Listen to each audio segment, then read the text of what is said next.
তোমার biggest enemy কি? Biggest enemy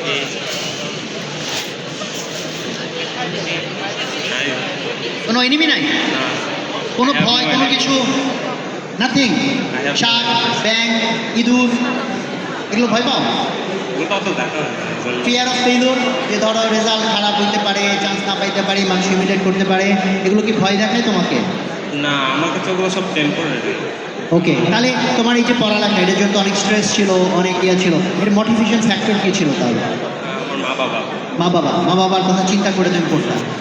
মা বাবা বললো পড়ালেখার দরকার নেই, আমরা এমনি খুশি, তাও পড়তাম? করতাম। কেন? কারণ আমার মা বাবা আব্বা মা বলে এত পড়ালেখার দরকার নেই, পড়ালেখা না করলে আমি খুশি, তাও মা করতাম? বাবাকে চিনি, ওরা কখনো বলতো না এটা। বলতো না এই কথা, কনফিডেন্ট। আব্বা আম্মারা জীবনেও এই কথা বলতে পারে না। আব্বা আম্মারা অনেক প্যারা দেয় নাকি?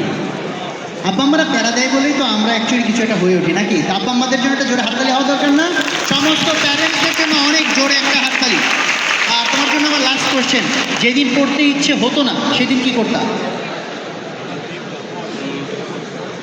ইউটিউবে সায়েন্স ভিডিও দেখতাম। সায়েন্স ভিডিও দেখি, তাও পড়ালেখাই করতে পারে। দেখছো, এই যে এরকম ভালো ছেলেপেলে এগুলোই করে। ঠিক আছে, ওদের জন্য অনেক জোরে আমরা একটা করতালি দেই।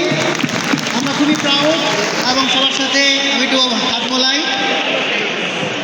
সো ওরা এসছে তোমাদের প্রতিনিধি হিসেবে, কনগ্রেচুলেশন। হ্যাঁ, ইনশাল্লাহ আমরা দোয়া করি, তো তোমাদের কাছ থেকে আমরা দোয়া চাই। তো আমরা ওদেরকে এখন মঞ্চ থেকে বিদায় জানাচ্ছি, আমরা জোরে একটা চিৎকার দিয়ে এবং হাততালি দিয়ে ওদেরকে বিদায় জানাচ্ছি। ঠিক আছে, 1 2 3। ওকে, আল্লাহ হাফেজ।